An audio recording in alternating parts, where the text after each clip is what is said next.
The 6th Earl of Saltash glanced round the immense dining table and was conscious of a glow of satisfaction.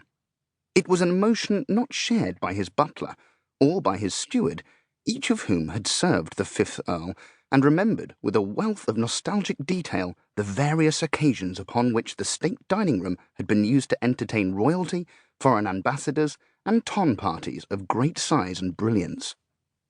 The 5th Earl had been a public man.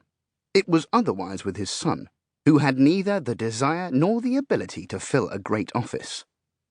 Indeed, so little expectation had he of entertaining even the most undistinguished scion of a royal house that the state apartments at Easterby might have fallen into total disuse had he not, at the age of 30, become betrothed to the Lady Charlotte Khan.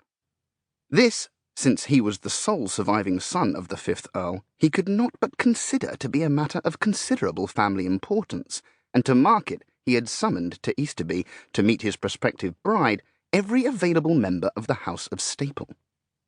A rapid review of his maternal relations had been enough to convince him that their presence at this triumphant gathering would be as unnecessary as it was undesirable.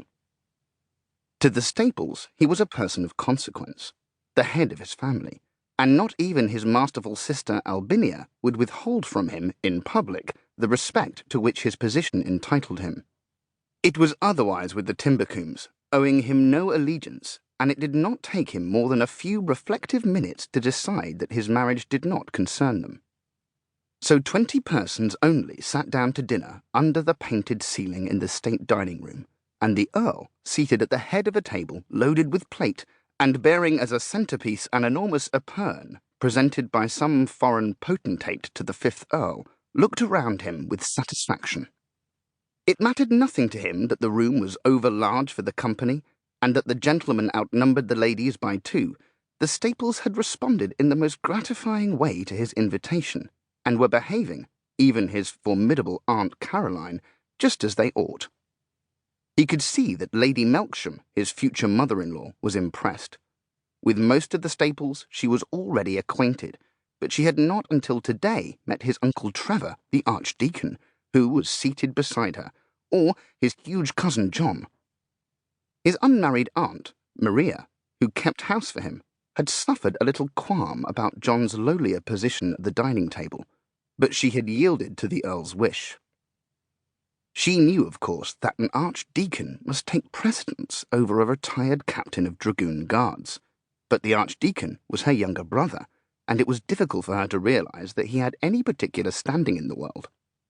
John, on the other hand, was the only son of her second brother, and heir presumptive to the earldom, which made him, in her eyes, a person of consequence.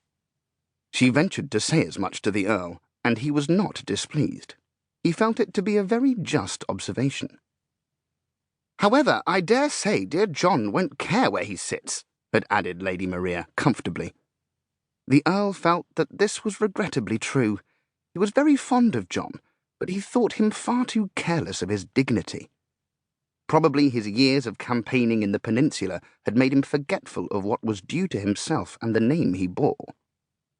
His manners were easy to a fault, and he very often behaved in a freakish way which seriously shocked his noble relative.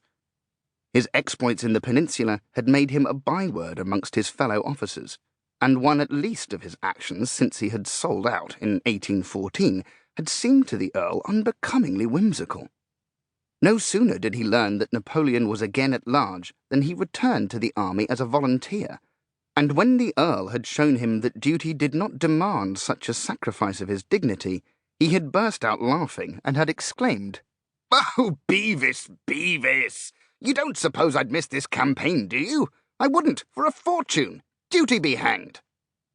So off had gone John to the wars again, but he had not remained for long in the humble position of a volunteer. Colonel Clifton, commanding the 1st Regiment of Dragoons, no sooner heard that Crazy Jack was back than he enrolled him as an extra aide-de-camp. He emerged from the Waterloo campaign much refreshed and with no more serious injuries than a sabre cut and a graze from a spent ball. The Earl was very glad to see him safe home again, and began to think that it was time he settled down and married an eligible female.